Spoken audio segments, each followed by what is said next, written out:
இந்த கொள்கையை யார் ஏற்றுக்கொண்டிருக்கிறாரோ, யார் தௌஹீத்வாதிகளாக இருக்கிறார்களோ அவர்கள் இந்த உலகத்தில் மடையர்களாக ஒருபோதும் இருக்க மாட்டார்கள். அஊது பில்லாஹி மினஷ் ஷைத்தானிர் ரஜீம். பிஸ்மில்லாஹிர் ரஹ்மானிர் ரஹீம். அஸ்ஸலாமு அலைக்கும் வரஹ்மத்துல்லாஹி வபரகாத்துஹு. இன்னல் ஹம்தலில்லாஹ் நஹ்மதுஹு வ நஸ்தஈனுஹு வ நஸ்தக்ஃபிருஹு வ நஊது பில்லாஹி மின் ஷுரூரி அன்ஃபுஸினா வ மின் ஸய்யிஆத்தி அமாலினா. மன் யஹ்திஹில்லாஹு ஃபலா முضில்ல லஹு வ மன் யுضللஹு ஃபலா ஹாதிய லஹு. வ அஷ்ஹது அன் லா இலாஹ இல்லல்லாஹு வஹ்தஹு லா ஷரீக லஹு வ அஷ்ஹது அன்ன முஹம்மதன் அப்துஹு வ ரசூலுஹு. அம்மா பாத். அன்பிற்கும் பாசத்திற்கும் உரிய சகோதர சகோதரிகளே, தாய்மார்களே, பெரியோர்களே, நாங்களெல்லாம் நபிகள் நாயகம் ஸல்லல்லாஹு அலைஹி வஸல்லம் அவர்கள் காட்டி தந்த முறை பிரகாரம் இரவு தொழுகையை தொழுதுவிட்டு அமர்ந்திருக்கிறோம். இந்த சந்தர்ப்பத்தில் ஏகத்துவத்தினால் நாம் அடைந்த பயன்கள் என்ன என்கிற ஒரு தலைப்பின் கீழ் ஒரு சில செய்திகளை இன்ஷா அல்லாஹ் நாம் தொடர்ச்சியாக அறிந்து கொள்ளவிருக்கிறோம்.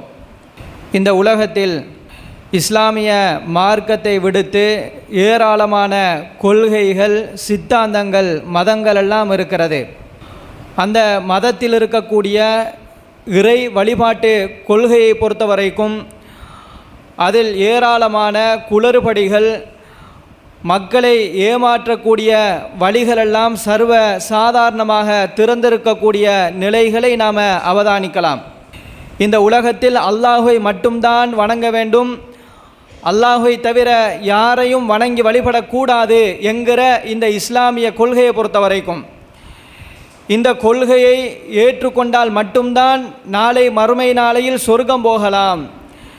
நாளை மறுமை நாளையில் நடக்கவிருக்கிற மிகப்பெரிய துன்பங்களிலிருந்து பாதுகாப்பு பெறுவதாக இருந்தால் இந்த கொள்கையில் இருந்தால் மட்டும்தான் சாத்தியம்ங்கிற ஒரு விடயத்தை நாம் ஆழமாக நம்பியவர்கள். அப்போ நாளை மறுமையில தான் நாம் மிகப்பெரிய ஒரு பயனை அடையவிருக்கிறோம். ஆனால் இந்த கொள்கையை ஏற்றுக்கொண்ட காரணத்தினால் இந்த உலகத்தில் நாம் எப்படியாப்பட்ட நன்மைகளை அடைந்து கொண்டிருக்கிறோம் என்கிற ஒரு விடயத்தை தெளிவாக அறிந்து கொள்வதற்காகத்தான் இந்த ஒரு தலைப்பு தெரிவு செய்யப்பட்டிருக்குது.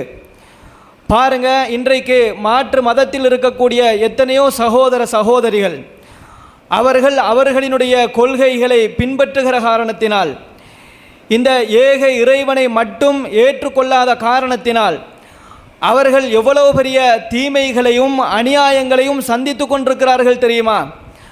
சர்வசாதாரணமாக அவர்களினுடைய கற்புகள் சூறையாடப்படுகிறது, அவர்களினுடைய சொத்துக்கள் எல்லாம் இன்றைக்கு அநியாயமாக அபகரிக்கப்படுகிறது.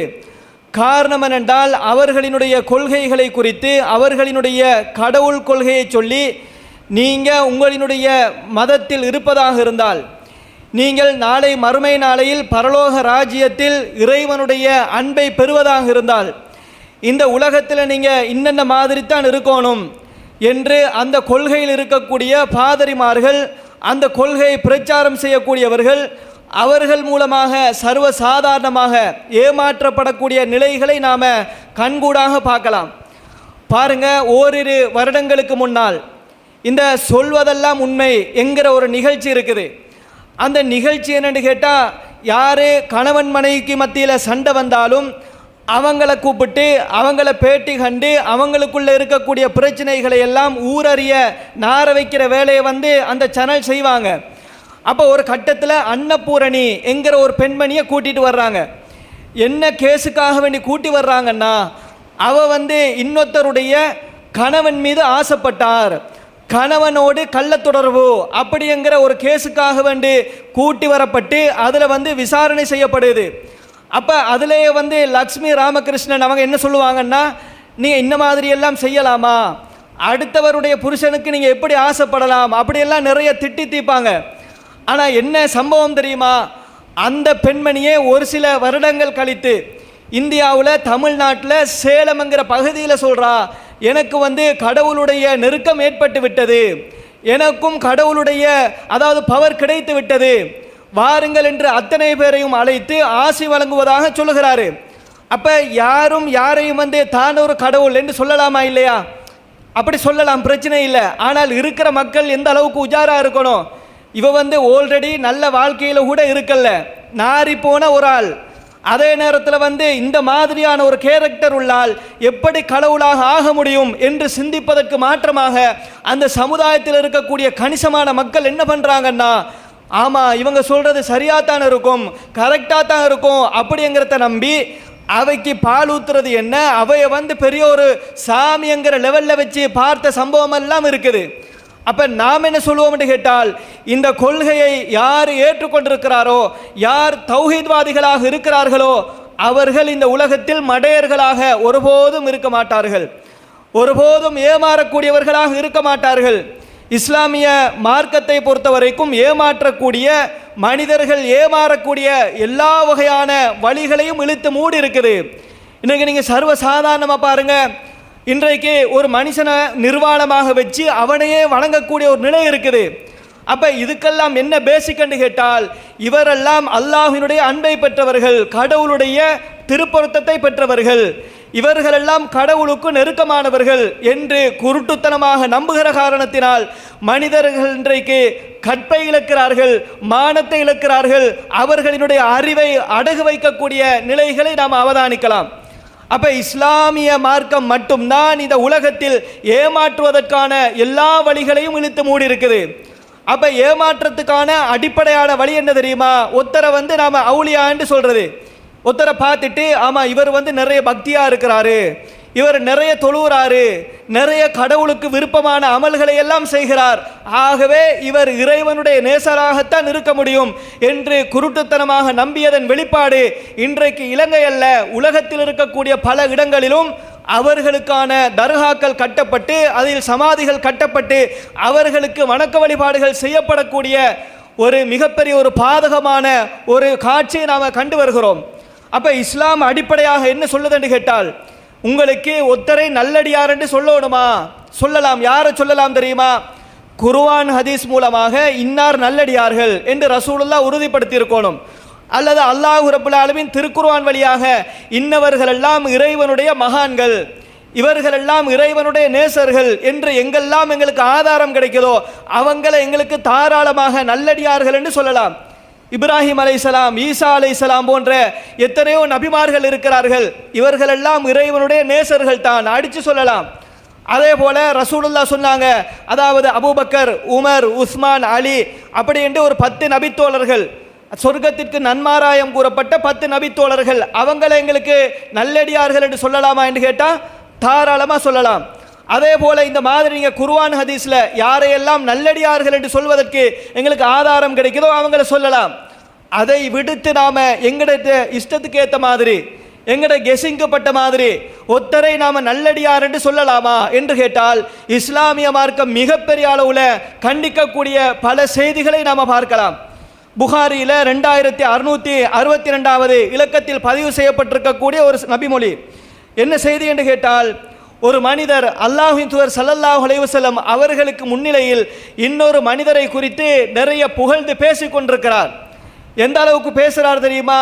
அவர் என்னமோ அல்லாஹ்வினுடைய அன்பை பெற்றவர் போன்று, அல்லாஹ்வினுடைய திருப்பொருத்தத்தை பெற்றவர் போன்று அந்த ரேஞ்சில் வச்சு பேசிக் கொண்டிருக்கிறார். அப்ப ரசூலுல்லாஹ் சொன்னாங்க, வைலக்க நாசமா போங்க, வைலக்க நாசமா போங்க என்று சொல்லிட்டு சொன்னாங்க, கதஅத உனுக சாஹிபிக, கதஅத உனுக சாஹிபிக், நீங்கள் உங்களினுடைய தோழருடைய கழுத்தை துண்டித்து விட்டீர்கள். இதை ஒரு தடவை இல்லை, 2 தடவை இல்லை, பல தடவை திரும்ப திரும்ப ரசூலுல்லாஹ் சொல்லிக்கொண்டே இருக்கிறார்கள். சொல்லிட்டு அடுத்ததா ரசூலுல்லாஹ் சொன்னாங்க, மங்கான மின்கும் மஹ்தீஹன் அஹாஹுலா மஹாலா, நீங்கள் உங்களினுடைய சகோதரரை கண்டிப்பாக புகழ்ந்துதான் ஆகணும் என்கிற ஒரு நிலை ஏற்பட்டால், அப்படி என்கிற ஒரு அவசியம் ஏற்பட்டால், ஃபல்யகுல், அவர் சொல்லட்டும், அஹ்சிபு ஃபுலானா, இன்னாரை குறித்து நான் இன்ன மாதிரி நினைக்கிறேன், இவரை பற்றி நான் இன்ன மாதிரி தான் கெஸ் பண்ணுறேன், வல்லாஹு ஹசீபுஹு, அதே நேரத்தில் அவருடைய விசாரணை, அவனை பற்றி கணக்கெடுப்பதற்கு அல்லாஹுவே போதுமானவன், வலா உஸக்கி அலல்லாஹி அஹதா, அதே போல அவர் சொல்லட்டும், அல்லாஹுவை விட யாரையும் நான் தூய்மைப்படுத்த மாட்டேன் என்கிற வார்த்தையும் சேர்த்து சொல்லணும். அப்போ ஒரு மனிதர் வந்து எவ்வளோ இபாதத்தில் மூழ்கட்டுமே, எவ்வளோ பெரிய நல்ல மட்களை செய்தாலும் அவரை எடுத்த வாக்கில் இவர் நல்லடியாரப்பா, இவர் வந்து செத்துட்டாருன்னா அவருக்கு தர்கா கட்டலாம் என்று பேசக்கூடிய இந்த சமுதாயத்திற்கு ரசூலுல்லாஹ் என்ன சொல்றாங்கன்னா, அப்படி பேசாதீங்க, யாரா இருந்தாலும் சரி அவங்கள நல்லடியார்கள் என்று உங்களுக்கு சொல்ல முடியாது. மாற்றமாக எப்படி சொல்லணும் என்று கேட்டால், நான் அப்படி நினைக்கிறேன், என்னுடைய பார்வைக்கு அப்படி இருக்குது, அதை வந்து அல்லாஹ் ரப்பல் ஆலமீன் ஏற்றுக்கொள்ளணும் என்கிற அடிப்படையில் தான் ஒருவர் சொல்லணும் என்கிற செய்தியை வந்து ரசூலுல்லாஹ் சொல்றாங்க. அதே மாதிரி இன்னொரு செய்தி முஸ்லீம்ல பதிவு செய்யப்பட்டிருக்கக்கூடிய ஒரு நபிமொழி. என்ன செய்தி என்று கேட்டால், ஒரு சின்ன பிள்ளை வந்து மௌத்தா போகுது. சின்ன பிள்ளை என்றால் யாருமே கேட்டால் சொல்லுவோம் பாவமறியா பச்சிலம் குழந்தை.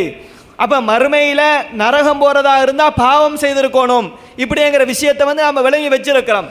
அப்போ இந்த அடிப்படையில் ஒரு சின்ன பிள்ளை மௌத்தாகிட்டு அந்த பிள்ளையினுடைய ஜனாசாவை பார்த்து விட்டு ஆயிஷா ரலியல்லாஹு அன்ஹா அவங்க சொன்னாங்க, தூபா லஹு உஸ்ஃபூரும் மின் அசாஃபீரில் ஜன்னா, சொர்க்கத்தினுடைய பல சிட்டுக்குருவிகளில் இதுவும் ஒரு சிட்டுக்குருவியாக இருக்கிறது என்று ஆயிஷா ரலியல்லாஹு அன்ஹா அவங்க சொல்கிறாங்க. அப்போ அவங்க சொல்கிறத பார்த்தா பெரிய அளவுக்கு எங்களுக்கு டேஞ்சர் மாதிரி விளங்காது. இன்றைக்கு கூட பாருங்கள், சில ஆக்கள் வந்து காசாவில் கொல்லப்படக்கூடிய சின்ன பிள்ளைகள ஃபோட்டோவை போட்டு இவர்களெல்லாம் சொர்க்கத்தினுடைய சிட்டுக்குருவி, அதை பார்க்குற நம்ம சரி கீழே ஒரு கமெண்ட் பண்ணுவோமே, ஏனப்பா இதை பேசாத, இது வந்து மார்க்கத்தில் பிழை அப்படின்னு சொல்கிறதா இருந்தால் அதுவும் கிடையாது. அப்போ சர்வ சாதாரணமாக இன்னைக்கு சின்ன பிள்ளை என்றால் பாவம் அறியாது, பாவம் செய்யல, அதனால அது வந்து சொர்க்கத்துக்கு தகுதியானது அப்படிங்கிற ஒரு கருத்தில் இருக்கிறோம். ஆனால் ரசூலுல்லாஹ் எப்படி கண்டிச்சாங்க தெரியுமா, ஆயிஷாவே முடிஞ்சா இன்னும் இருக்குதா, அதாவது நீங்கள் சொல்லிட்டீங்க சொர்க்கத்தினுடைய சிட்டுக்குருவிங்கிறீங்க, இது முடிஞ்சா இன்னும் இருக்குதா, ஏதாவது சொல்வதற்கு தகவல் இருக்குதா அப்படிங்கிறாங்க. அப்போ ரசூலுல்லாஹ் வந்து அடுத்ததாக சொன்னாங்க, நீங்கள் அப்படி சொல்லக்கூடாது, காரணம் என்ன தெரியுமா, அல்லாஹ் ரப்பல் ஆலமீன் அதாவது எல்லா மனிதர்களையும் சொர்க்கத்திற்கென்று சிலர்களையும் நரகத்திற்கென்று சிலர்களையும் அல்லாஹ் படைத்திருக்கிறான். யாருக்கு சொர்க்கம் கொடுக்கிறது யாருக்கு நரகம் கொடுக்கிறது அப்படிங்கிற விஷயத்தை இறைவன் டிசைட் பண்ணுவான். நீங்க டிசைட் பண்ணக்கூடாது, நீங்க அப்படி பேசக்கூடாது, உங்களுக்கு அந்த ரைட்ஸ் கிடையாது என்று ஆயிஷா ரலியல்லாஹு அன்ஹா அவங்களுக்கு ரசூலுல்லாஹ் விளங்கப்படுத்தினாங்க. யோசிச்சு பாருங்க, இன்றைக்கு யார் யாரை எல்லாமோ நாம பிடிச்சு அவுளியாவெங்கிறோம்.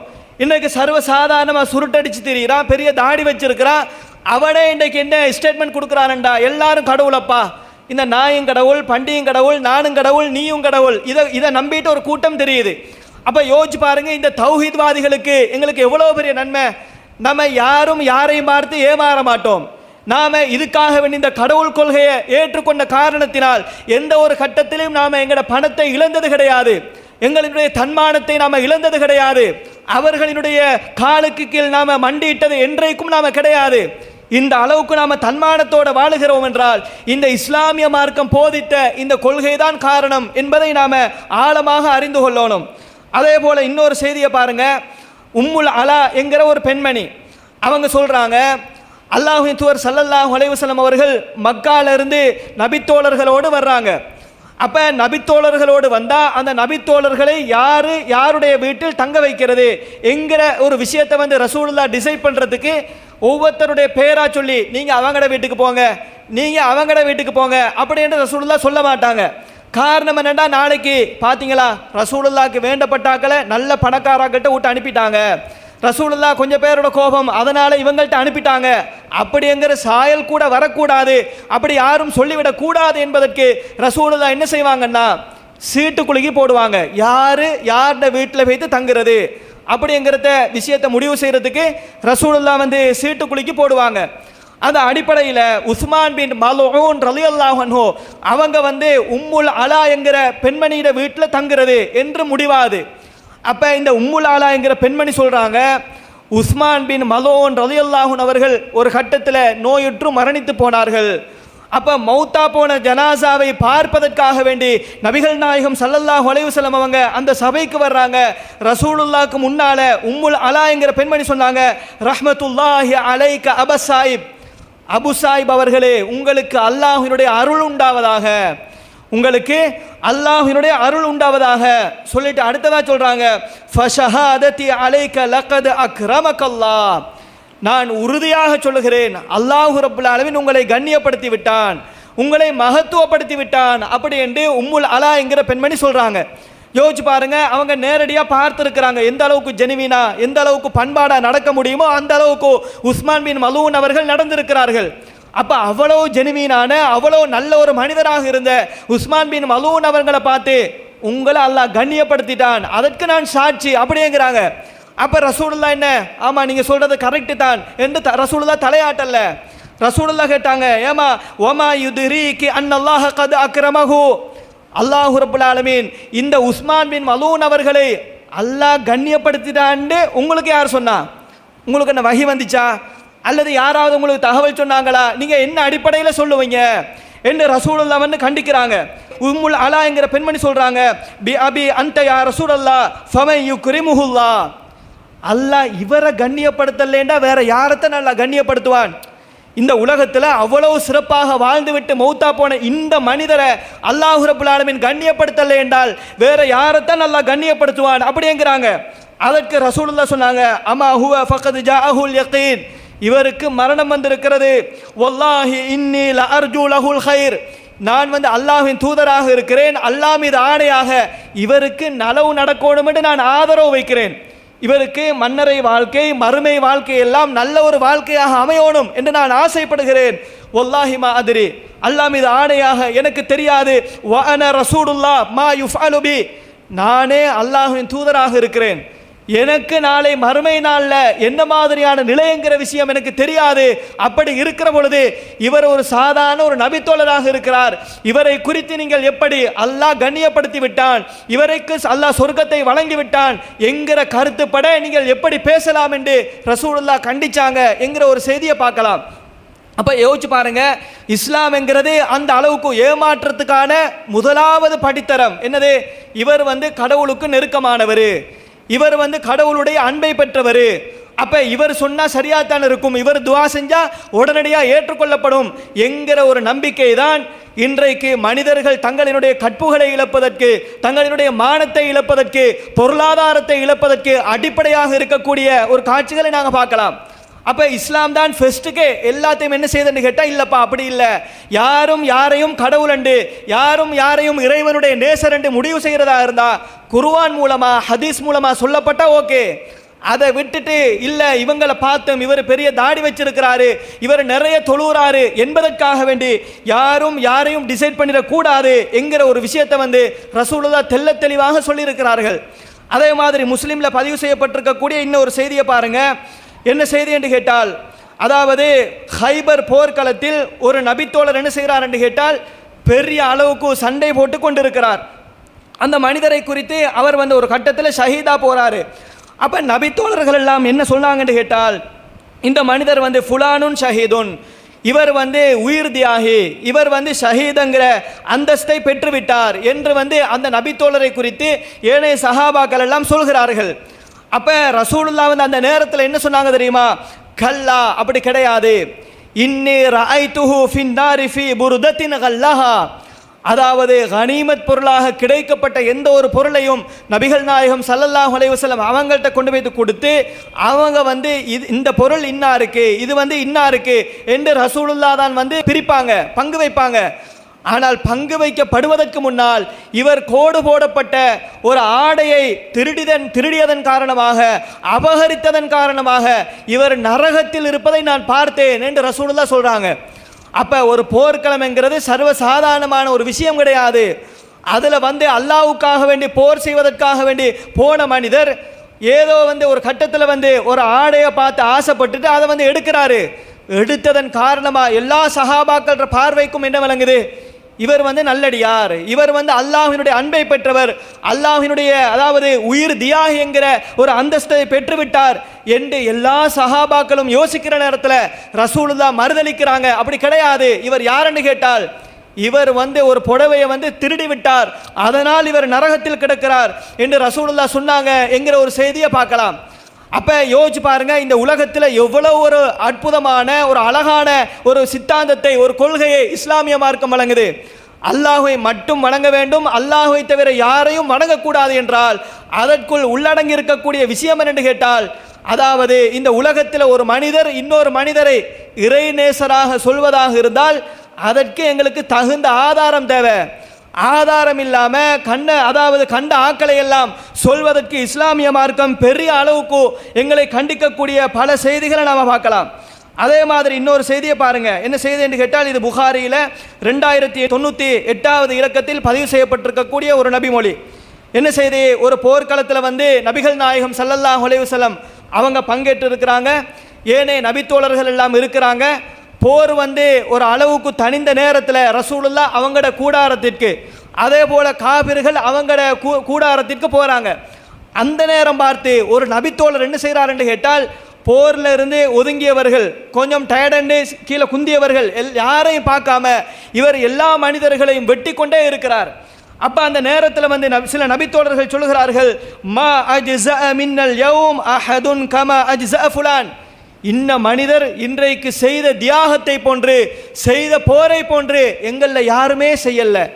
அந்த அளவுக்கு மிகப்பெரிய அளவுக்கு அல்லாஹ்வுக்காக வேண்டி தியாகம் செய்து கொண்டிருக்கிறார் அப்படிங்கிற கருத்தை ரசூலுல்லாஹ்க்கு முன்னால சொல்றாங்க. ஏன் சொல்றாங்க? நேரடியா பார்க்கறாங்க. நாம இந்த அளவுக்கு ஆக்டிவா இல்லையே, இந்த அளவுக்கு இந்த ஒரு காரியத்தை செய்யலையே. ஆனால் இந்த ஒரு தோழர் மட்டும் அல்லாஹ்வுக்காக வேண்டி எவ்வளவு பெரிய ஒரு காரியத்தை செய்து கொண்டிருக்கிறார் என்பதை கண்கூடாக பார்த்தவர்கள் சொல்றாங்க. அப்ப அதற்கு ரசூலுல்லாஹ் சொன்னாங்க, அமா இன்னஹு மின் அஹ்லின் நார். அப்படி அல்ல, அவர் நரகவாதி, அவர் நரகத்தில் ஒருவராக இருக்கிறார் அப்படிங்கிற ஒரு விஷயத்தை ரசூலுல்லாஹ் சொல்றாங்க. உடனடியாக ரசூலுல்லாஹ்வினுடைய சொல்லை கேட்டுக்கொண்டிருந்த ஒரு தோழர் என்ன செய்கிறார் என்று கேட்டால், உடனடியாக எழும்பி அந்த மனிதரை ஃபாலோ பண்றாரு. அவர் இவரை ரசூலுல்லாஹ் நரகவாதி என்று சொல்லியிருக்கிறாங்க. ரசூலுல்லாஹ் சொன்னாங்கன்னா சும்மா சொல்ல மாட்டாங்க, காரணம் இருக்கும். அப்படி என்பதற்காக வேண்டி அவரை பின்தொடர்ந்து கொண்டு சென்று கொண்டிருக்கிற பொழுது அவர் எங்கேயெல்லாம் நிற்கிறாரோ அங்கேயெல்லாம் இவரும் நிற்கிறார். அப்போ ஃபுல்லாக வாட்ச் பண்ணி கொண்டு கடைசியில் பார்த்தால் அவருக்கு மிகப்பெரிய அளவுக்கு காயம் ஏற்படுகிறது. அப்போ அந்த காயத்தை பொறுத்து கொள்ள முடியாமல், தாங்கிக் கொள்ள முடியாமல் என்ன செய்கிறார் என்று கேட்டால், அவர் தன்னை தானே மாய்த்து கொள்கிறார், தற்கொலை புரிந்து கொள்கிறார். அப்போ புரிந்து கொண்ட இந்த செய்தியை பார்த்துவிட்டு அந்த மனிதர் சொன்னார், அல்லாஹ்வின் தூதரவர்களே, அஷ்ஹது அன்னக ரசூலுல்லாஹ், நீங்கள் உண்மையிலேயே இறைவனுடைய தூதர் தான் என்று நான் உறுதியாக சொல்கிறேன் என்று அந்த மனிதர் சொன்ன உடனே ரசூலுல்லாஹ் கேட்டாங்க, ஏனப்பா ஆல்ரெடி நீ தான் முஸ்லீம் ஆச்சே, அப்போ என்ன திரும்ப ஒரு தரம் கன்ஃபார்ம் பண்ணுறது அப்படிங்கிற கருத்துப்பட ரசூலுல்லாஹ் கேட்குறாங்க, ஒமாதாக்க அது என்ன? அப்போ இவர் சொல்கிறாரு, யார் ரசூலுல்லாஹ், நீங்கள் உத்தரை குறித்து நரகவாதி என்று சொன்னீர்கள். அப்போ சொன்னீங்கன்னா சும்மா சொல்ல மாட்டீங்க, அவரை நான் பின்தொடர்ந்து சென்றேன், கடைசியில் அவர் தற்கொலை செய்து கொண்டார் என்று சொன்ன உடனே ரசூலுல்லாஹ் அடுத்ததாக இன்னொரு விஷயத்தை சொன்னார்கள், இன்ன ரஜுலலயா அமலு அமல அஹ்லில் ஜன்னா, மக்களினுடைய வெளிப்பார்வைக்கு ஒரு மனிதர் சொர்க்கவாதிகளினுடைய செயலை செய்து கொண்டே இருப்பார், கடைசியில் அவர் நரகவாதியாக ஆகக்கூடிய ஒரு சூழல் இருக்குது. அதே போல ஒரு மனிதர் நரகவாதிகளினுடைய செயலை மக்களினுடைய வெளிப்பார்வைக்கு ஏற்ற மாதிரி செய்து கொண்டே இருப்பார், கடைசியில் அவர் சொர்க்கவாதிகளில் ஒருவராக இருப்பார் என்று ரசூலுல்லாஹ் சொன்னாங்க என்கிற செய்தியை நீங்க புகாரியில் பார்க்கலாம். அப்ப இதெல்லாம் நாம ஏன் சொல்றோம் என்று கேட்டால், இந்த உலகத்தில் ஏகத்துவவாதிகளாக நாம இருக்கிற ஒரு கட்டம் இருக்குது. இந்த டைம்ல நாம அடைஞ்சிருக்கக்கூடிய பயன் இருக்குதா இல்லையா? இந்த பயணங்கிறது சர்வ சாதாரணமானது கிடையாது. நாளை மறுமை நாளில் இந்த கொள்கையில் இருந்தால் தான் சொர்க்கம் போகலாம் என்கிறது தனி. ஆனால் இந்த கொள்கையில் இருக்கிற காரணத்தினால் இந்த உலகத்தில் எவ்வளோ பெரிய பிரயோஜனங்களை எல்லாம் நாம் அடைந்து கொண்டிருக்கிறோம் என்பதைத்தான் நாம் இந்த நேரத்தில் சிந்திக்க கடமைப்பட்டிருக்கிறோம் சோர்களே. அதே மாதிரி இன்னொரு செய்தியை பாருங்க, ரசூலுல்லாஹ் ஒருத்தரை நல்லடியார் என்று சொல்றதாக இருந்தால் அவங்களுக்கு அது பற்றிய ஞானம் இருந்ததா? சிலர்களை அல்லாஹ் ரப்பல் ஆலமீன் அறிவிச்சு கொடுத்தான், இவங்க நல்லடியார்கள், இவங்க நரகவாதிகள் அப்படிங்கிற விஷயத்தை அல்லாஹ் ரப்பல் ஆலமீன் சில நேரங்களில் அறிவிச்சு கொடுத்தான். பல கட்டங்களில் ரசூலுல்லாஹ்க்கு சொல்லியே கொடுக்கலையே.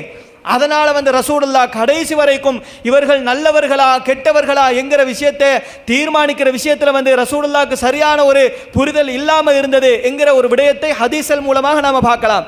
ஒரு செய்தியை பாருங்க, அதாவது நஞ்சு பூசப்பட்ட ஒரு ஆடு ரசூலுல்லாஹ்க்கு கொண்டு கொடுக்கப்படுது. அந்த ஆட்டை ரசூலுல்லாஹ் சாப்பிட்றாங்க.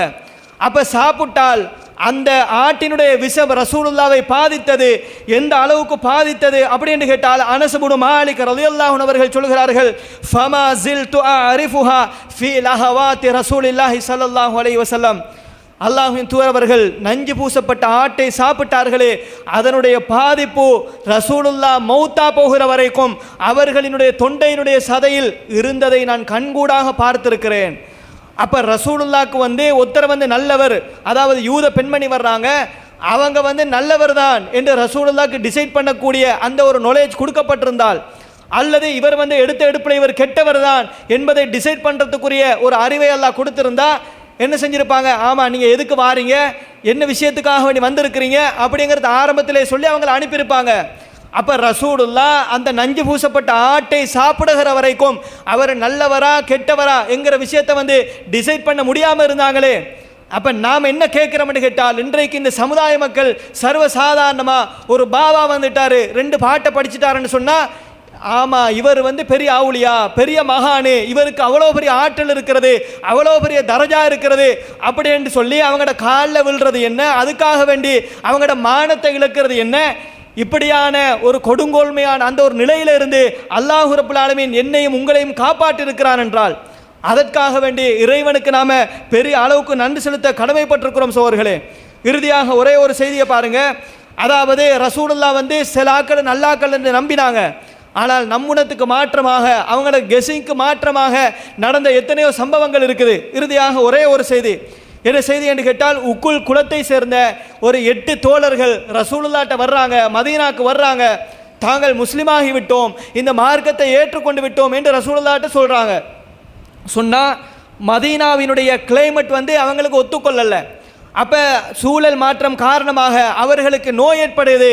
அப்போ ரசூலுல்லாஹ்ட்ட கேட்குறாங்க, அல்லாஹ்வின் தூதரவர்களே எங்களுக்கு கொஞ்சம் பால் தாங்க அப்படின்னு சொல்லி கேட்குறாங்க. அப்போ ரசூலுல்லாஹ் சொன்னாங்க, மா அஜிதுலக்கும் இல்லா அன்தல் ஹகு பிதவுத், நீங்கள் ஒட்டக மந்தையை அணுகுவதை தவிர வேறு வழி கிடையாது. நீங்கள் ஒட்டக கூட்டத்துக்கு போய்த்து அங்கே இருந்து நீங்கள் பாலை குடிக்கிறது மட்டும்தான் உங்களுக்கு இருக்கிற ஒரே ஒரு வழி என்று ரசூலுல்லாஹ் சொல்கிறாங்க. அப்போ போகிறாங்க, அந்த ஒட்டகத்தினுடைய சிறுநீர் அதே போல் பாலையெல்லாம் குடித்து நல்ல அளவுக்கு அவங்களுக்கு தேக ஆரோக்கியம் கிடைக்குது. அதுக்கு பிறகு நல்ல கொளுத்தவர்களாக நல்ல ஃபிட்டாக வராங்க. அந்த டைம் பார்த்து என்ன செய்கிறாங்கன்னா, அந்த ஒட்டக மேய்ப்பாளரை கொலை செய்துவிட்டு எல்லா ஒட்டகங்களையும் ஓட்டிச் செல்கிறார்கள். ரசூலுல்லாஹ்ட்ட தகவல் சொல்லப்படுது. ரசூலுல்லாஹ் உடனடியாக தன்னுடைய படை வீரர்களை அனுப்பி என்ன செய்கிறாங்கன்னா, மொத்த பேரையும் கைது செய்து விட்டு வராங்க. வந்த உடனே ரசூலுல்லாஹ் வந்து பெரிய அளவுக்கு தண்டனை கொடுக்குறாங்க. அவர்களினுடைய கைகால்கள் வெட்டப்பட வேண்டும். அதே போல ஆணிகள் எடுத்து நல்ல பழுக்க காய்ச்சப்பட்டு அவர்களினுடைய கண்களினுடைய ஓரத்தில் சூடு போடப்பட்டு கருங்கற்கள் நிறைந்த ஒரு பாறையில் ஒரு பகுதியில் ஹர்ரா என்கிற பகுதியில் அவங்கள தூக்கி போட்டுட்டு ரசூலுல்லாஹ் சொன்னாங்க, கடைசி வரைக்கும் இவர்களுக்கு தண்ணீர் கொடுக்கக்கூடாது. காரணம் என்னென்றால் மிகப்பெரிய துரோகத்தை செய்திருக்கிறார்கள், மிகப்பெரிய ஒரு அநியாயத்தை செய்திருக்கிறார்கள். அப்போ அப்படின்னு சொல்லி ரசூலுல்லாஹ் சொன்னாங்க என்கிற செய்தியை வந்து நீங்கள் புகாரியில் பார்க்கலாம். அப்போ இன்றைக்கு நாம் பார்த்திருக்கக்கூடிய விஷயம் என்னென்று கேட்டால், இந்த கடவுளின் பேரால் மதத்தின் பேரால் ஏமாற்றக்கூடிய பல மதங்கள் இருக்குது, பல மத தலைவர்கள் இருக்கிறார்கள், அவர்கள் எல்லாம் ஏமாற்றி கொண்டிருக்கிறார்கள். அவ்வளோ பெரிய ஏமாற்றத்திலிருந்து இஸ்லாமிய மார்க்கம் எங்களை காப்பாற்றுதென்றால் காரணம் என்னென்றா, அதாவது ஏமாற்றக்கூடிய எல்லா வழிகளையும் இந்த இஸ்லாமிய மார்க்கம் தெல்ல தெளிவாக அடைத்திருக்கக்கூடிய காட்சிகளை நாங்கள் பார்க்கலாம். அப்போ முஸ்லீம் என்கிற பேரில் வந்து சிலர்கள் ஏமாறுறாங்களே அப்படி என்று கேட்டால் அதற்கு நாம் பழி கிடையாது. அவங்க வந்து மார்க்கத்தை படிக்கல, இந்த தௌஹீதை சரியான முறைக்கு புரியல, அதனால் வந்து ஏமாந்து கொண்டிருக்கிறார்கள். இந்த தௌஹீதை படித்தவர்கள் ஏகத்துவவாதிகளாக இருப்பவர்கள் என்றைக்கும் நாம் கௌரவம் உள்ளவர்களாக தன்மானம் உள்ளவர்களாக வாழ்கிறோம் என்றால் இந்த தௌஹீத் எங்களுக்கு மிகப்பெரிய ஒரு நன்மையை பெற்று தந்திருக்கிறது என்று சொல்லி என்னுடைய இந்த உரையை முடித்துக் கொள்கிறேன். அஸ்ஸலாமு அலைக்கும் வரஹ்மத்துல்லாஹி வபரகாத்துஹு.